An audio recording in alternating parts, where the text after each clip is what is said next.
अध्यात्म विश्व विज्ञान यूट्यूब चैनल पर अपने प्रिय मित्रों का हार्दिक स्वागत समादर करते हैं। मित्रों, हम महाराष्ट्र के नागपुर शहर से आते हैं। नागपुर शहर में हमारा निवास है और अभी कुछ ही दिन पूर्व यहाँ एक सांप्रदायिक दंगा हुआ और 33 पुलिस कर्मचारी और 50 से ज़्यादा आम नागरिक इसमें जख्मी हैं। कई गाड़ियां जलाई गई, तोड़ी गई और राह चलते व्यक्तियों पर भी प्रहार किया गया, जो कि अनजान थे। उन्हें पता ही नहीं था कि क्या हो रहा है। वो कहीं से कोई काम से लौट रहा है, कोई मजदूरी कर लौट रहा है, कोई व्यापारी दुकान बंद करके लौट रहा है। वो सब अनजान और ऐसे सामान्य नागरिक, और फिर रास्ते में ऐसा बलवा, तो कितना विचित्र वहाँ ये दृश्य रहा होगा, इसकी हम कल्पना ही कर सकते हैं और प्रार्थना कर सकते हैं कि ऐसे प्रसंग कहीं ना आए, और आए तो बार बार ना आए। वैश्विक परिदृश्य पर देखते हैं तो इराक, सीरिया और फिलिस्तीन, पाकिस्तान,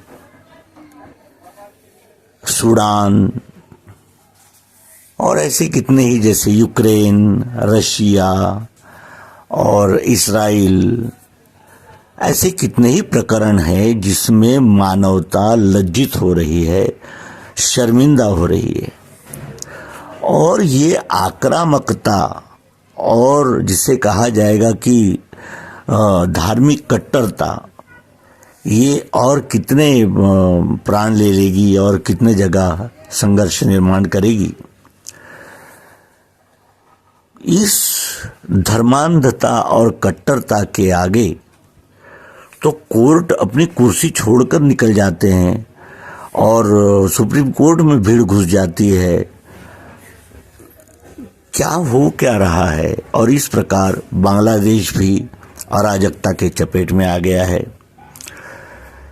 यहाँ वैश्विक परिदृश्य की चर्चा करना इस अंक का उद्देश्य नहीं है।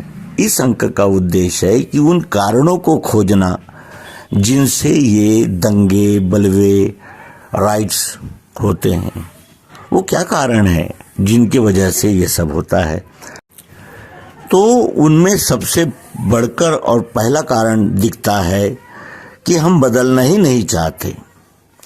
हम हजारों साल पूर्व किसी ने जो एक नियमावली दे दी, जो एक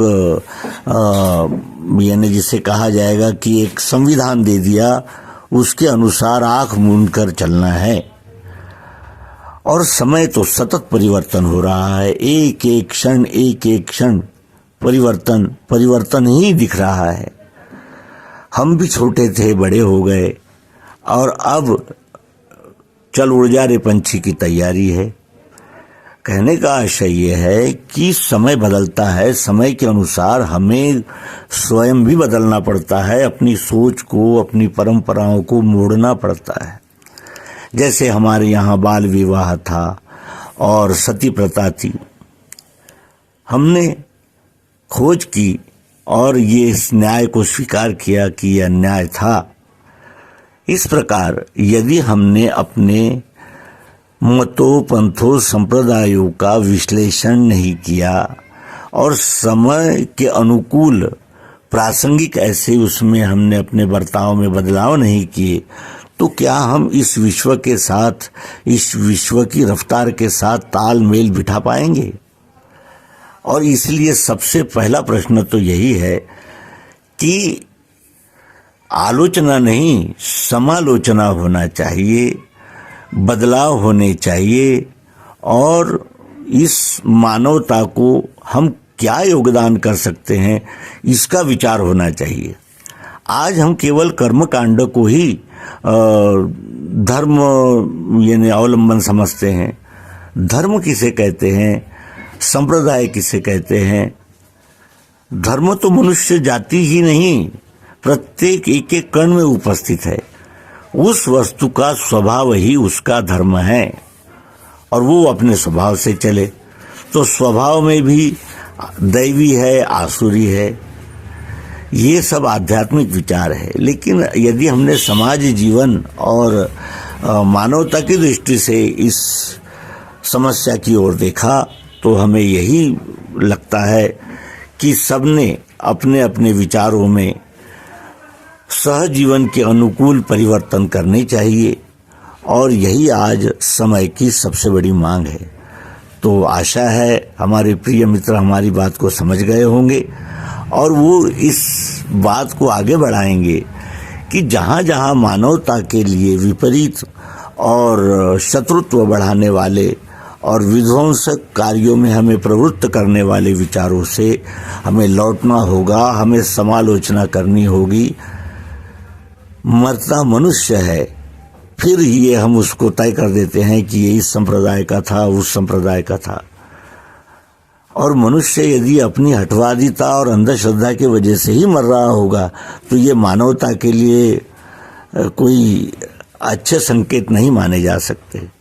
तो इसलिए अपने प्रिय मित्रों से सद्भावना, शांति, प्रेम, सौहार्द और ज्ञान विज्ञान के लिए हार्दिक शुभकामनाएं व्यक्त करते हुए धन्यवाद। नर्मदे हर।